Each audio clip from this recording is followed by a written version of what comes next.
Say Allahu Akbar, Allahu Akbar.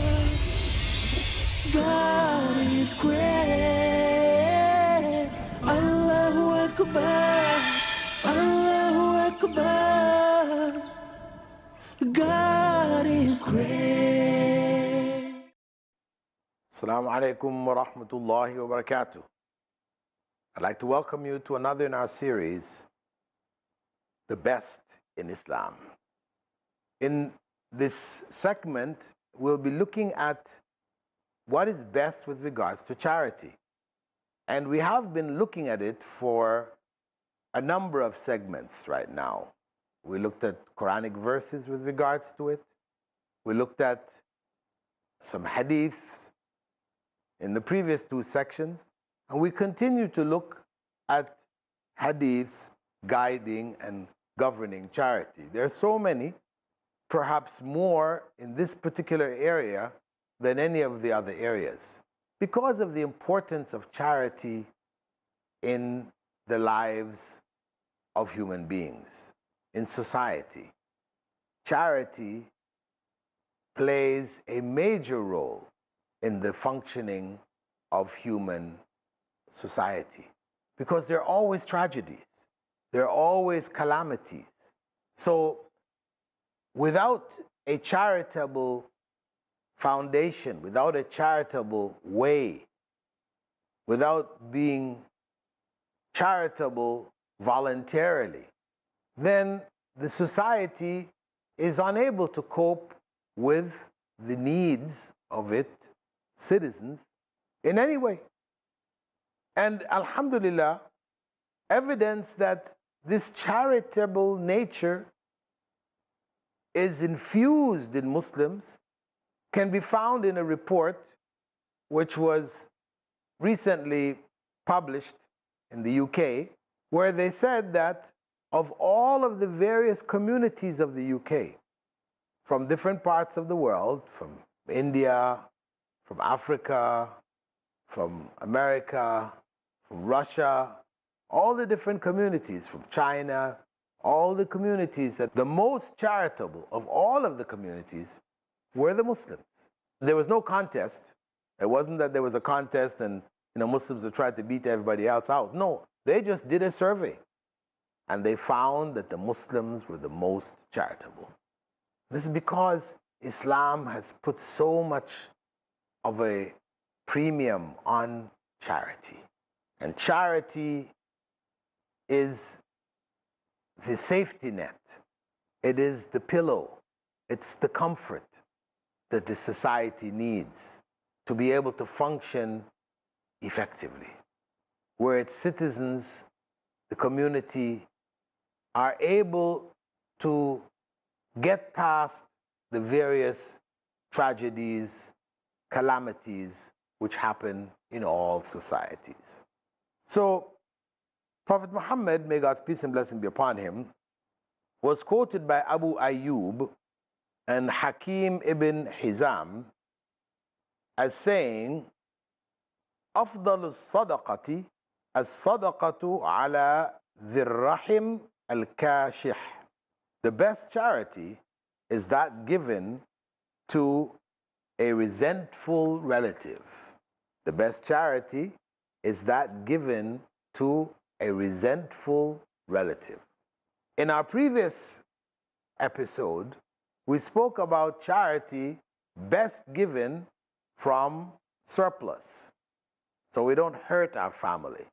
And we should strive to be the givers, not the receivers. And as the Prophet ﷺ had said, we should begin with our relatives.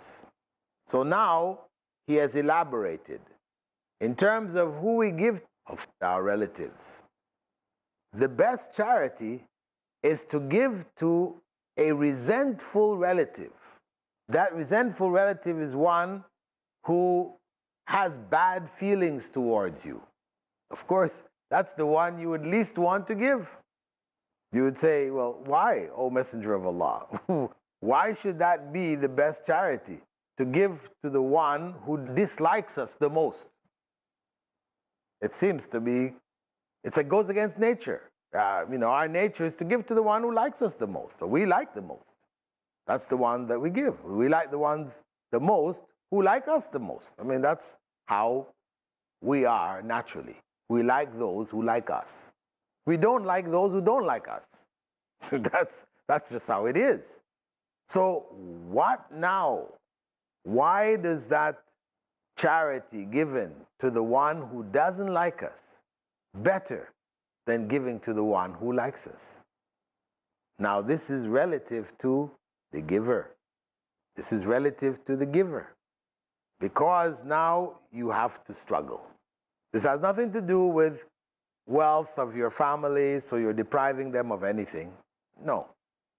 It's you and your own nafs, your own soul, your own self. Your nature is not to give to that person. You have to overcome that. And that becomes the great spirit of charity, where you give even though there is resentment. This is the great struggle. This is the great spirit. You give to that person, that very person who resents you, who dislikes you, who has spoken about you, maybe even slandered you, but you give to that person. Why? Because this is how you heal the wounds. That person is resentful and slanderous and gossiping, whatever, because they've been hurt. Maybe not by you directly, somehow indirectly they've been hurt. And you become the focus of their resentment. And Allah had said in Surah Fussilat, verse 34, the good deed and the evil deed are not equal. So repel evil with what is better. Repel evil, idfa' billati hi ahsan. Repel evil with what is better. Then the one between whom and you there was enmity will be like a close friend. At that point, when you're able to repel their evil, their resentment, their hatred, their jealousy, you repel it with charity. Then it soothes them. It modifies their behavior. They change in their outlook towards you. And they may become, as Allah said, maybe the best of your friends. They become a close friend. Because they know. They know that you know that they don't like you. You know it. It's not hidden. Because their resentment is open. So when you give in spite of that, it will cause a person who has any kind of goodness in their heart, it will touch them. Of course, if they're evil, they have no goodness in their heart, then of course, your giving, your not giving is like the same. But you don't know that. You can't judge and say, okay, well, this relative of mine who is resentful, I know this one has no good, so I'm not going to give this one. But this other one, I think they have some good. So, no, that's not our job. Allah knows what is in the hearts. The one you thought had no good, maybe the one with all the good. And the one you thought had the good, maybe the one without the good. You don't know that. We don't know what goes on in people's hearts. And we're not required to know. That is the realm of God. So what we do is we just try to do what is best. And this is the advice that Allah gave us, and the Prophet, may God's peace and blessing be upon him, reiterated when he said that the best charity is that given to a resentful relative. That's the struggle.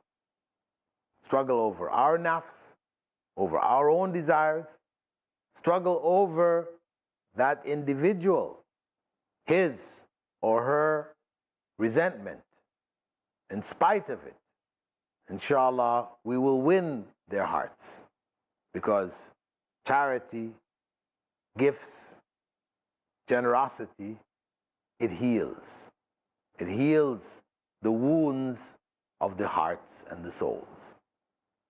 So, inshallah, we're going to take a brief break. Assalamu alaikum wa rahmatullahi wa barakatuh. Allahu Akbar, Allahu Akbar. Assalamu alaikum. Welcome back from the break. In our previous segment of this episode, an episode on charity, continuing in a series of guidance from the Quran and the Sunnah, which advise us with regards to the best aspects of charity, we looked at the idea of whom we should give that charity to. We said 2 segments before that charity was best given to our relatives, those who are closest to us, those who are dependent upon us, either dependent by direct relationships or by distant relationships, cousins, uncles, etc. They're dependent, they're part of our extended family. But then when we have to choose among them to give, the Prophet, may God's peace and blessing be upon him, had said that the one who is most resentful to us, the one jealous of our success, who is gossiping behind our back, even slandering us, etc., give to this individual to heal the wounds in his heart or her heart that has led them to this behavior. Actions speak louder than words. You could tell them. People could tell them, no, don't do this. It's not good. This is your relative, so and so and so. It doesn't change them. They'll say, yeah, you're right. Yeah, sure. But they still go ahead and do it anyway. But when you make this act, something they would never have expected, you're the last person in the world they would have expected to give something to them. You are the last person who they would expect any charity from. When you give it, you will have a massive impact. If, as we said, there's any goodness in their heart, if there's the least amount of goodness, it will touch it. And it's the beginning of healing, or could be a complete healing.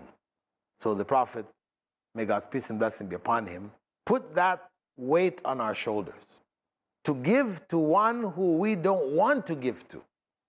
We know this person for what he or she is, what they've been doing, what they've been saying. But now we are asked to give to them. So we have to overcome our own desires not to give. And obviously, when you have this spiritual struggle to overcome our own weaknesses, then the reward is greater. So that's the bottom line. That's a general principle in terms of reward from God, that where we have a greater struggle in order to do that righteous act, the reward for it is naturally going to be greater. The Prophet, may God's peace and blessings be upon him, was narrated by Abu Huraira to have said, أفضل الصدقة جهد المقل وابدأ بمن تعول. The best charity is that given with great difficulty by one who is destitute, and you should begin giving with your own dependence. See the last part? Begin giving with your own dependence. Reiteration of what was said by the Prophet ﷺ, give to your close relatives. Give to your relatives. First and foremost, charity begins at home.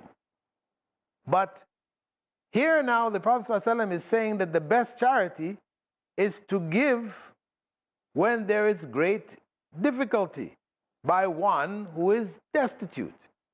You have a limited amount and you give.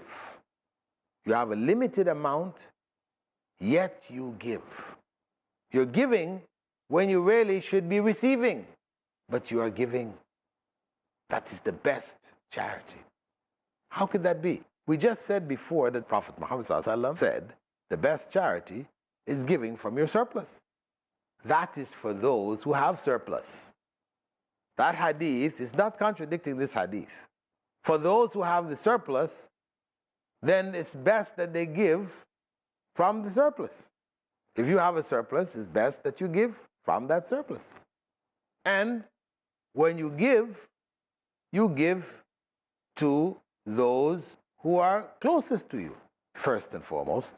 And especially from those who are closest to you, you should give to the ones who dislike you.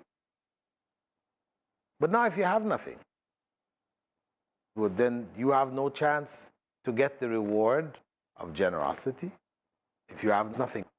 I remember watching a program with a very famous individual in which she was saying that she was visiting a family in a war-torn area, Muslim family. And she was welcomed into the home. She was a journalist, collecting news, doing news. She was welcomed into the home. This lady invited her in, beaming. Home, which was very simple. There was nothing in there. Virtually an empty room with a little carpet on the middle of the floor with some few plates of limited food.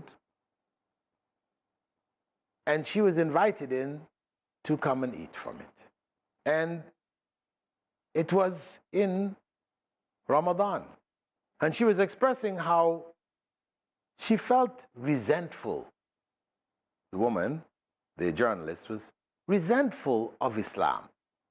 She said, what kind of religion is this which demands of this woman in need to fast, first and foremost, actually, to fast, that she doesn't eat. She's already struggling, she hardly has food, etc. And now here she is being asked not to eat. And furthermore, she's giving the resentment that she had, of course, was balanced with her love of the woman. Woman was so kind, etc., etc.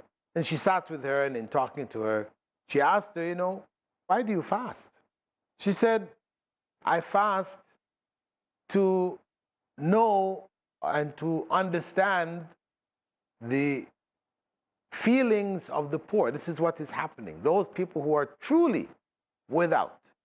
I fast so I can better understand how they feel, sharing in what they're experiencing, and being able to help them.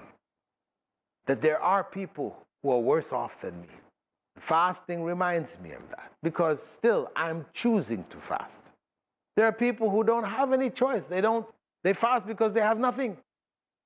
And the woman just said at that point, she said, a religion which would bring out this quality in the person, in spite of the destitute situation that they're in, she said, this has to be the religion of God, and she converted to Islam. Because truly, giving in that state of destitution, this is a great sacrifice. And Islam calls for this sacrifice for the sake of Allah. That there are always people who are worse off than us. There are always people who are worse off. When you have a surplus, it's easy to give. When you have no surplus, it's difficult to give. So giving when it is most difficult, obviously has the greater reward. Just as we said, the greater reward is there. Similarly, when you have nothing, giving then has a greater reward than when you have something. Again, it's quite reasonable, quite logical. This is the struggle, because ultimately the reward is with that spiritual struggle. The greater the struggle, the greater the reward. And this is what the Prophet ﷺ is telling us. So that nobody is excused from charity. We can all be charitable. And this is what's coming out at the end of Ramadan. At the end of Ramadan, everybody is required to give zakatul fitr. Those people who would normally not give zakah are giving zakatul fitr. People who would normally be receiving charity are being charitable. As long as they're able, you're able to give, you give. So everybody shares in the giving and the receiving. And that spirit is there at the end of the month of fasting. In gratitude to Allah for what He has given everyone. Though you may not have been given that much, you still have been given enough that you can give. So this is your chance also to give. So as the Prophet, may God's peace and blessings be upon him, said, the best charity is that given with great difficulty by one who is destitute. And you should begin giving charity with your own dependents. Look after your family. Charity begins at home. And no one is excused from charity as long as we are able. Not necessarily having lots, surplus, excess, but as long as we can give and we can still survive. And Prophet Muhammad ﷺ gave us this guidance in order for us to achieve the higher levels of charity, the spiritual heights of charity. And with that, we are closing this session from the best in Islam under the theme of charity. Assalamu alaikum wa rahmatullahi wa barakatuh. Season Latina, season Conzangelo, season Latina. Want to acquire authentic Islamic knowledge, but don't know where and how to start? Islamic Online University presents you with the golden opportunity to study the various branches of Islamic studies from the comforts of your home. Now, you get to study at your own time schedule and at a pace that suits you best. IOU is the brainchild of Dr. Bilal Phillips, who envisioned an institution that would offer undergraduate and postgraduate courses online and completely tuition-free. Choose from the widest range of programs that you can ever imagine. Bachelor's in Islamic Studies, Intensive Arabic Program, Global Quran Memorization Program, Bridge to Master's in Islamic Studies, Bachelor's, Certificate, and Diploma in Psychology, Education, Islamic Finance, Business Administration, and Information Technology, and the Crown, Master's in Islamic Studies. Our syllabus is based on the bachelor's degree program of Madinah University, Durman Islamic University, Al-Azhar University, and other reputable Islamic institutions. Your journey to acquire Islamic knowledge is just a click away. IOU is globally accredited. No traveling required. Save time and money. Study according to your own schedule. Assignments, tests, and exams conducted online to help you ace each course. Audit stream for those who have no time for exams. Textbooks and Islamic resources are completely free. Study under the guidance of highly qualified scholars. Enlighten yourself with the power of knowledge. Get access to live sessions, lectures, audios, and much more. Customize your own study plan and pick anywhere between 2 to 9 courses per semester. If you are looking for something even more flexible, do not despair. We have got you covered. IOU offers a completely free online diploma consisting of more than 35 courses. Say goodbye to time constraints.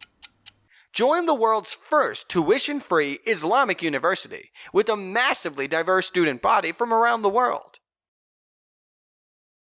Islamic Online University, changing the nation through education. Register now and get started. Visit www.iou.edu.gm for more details.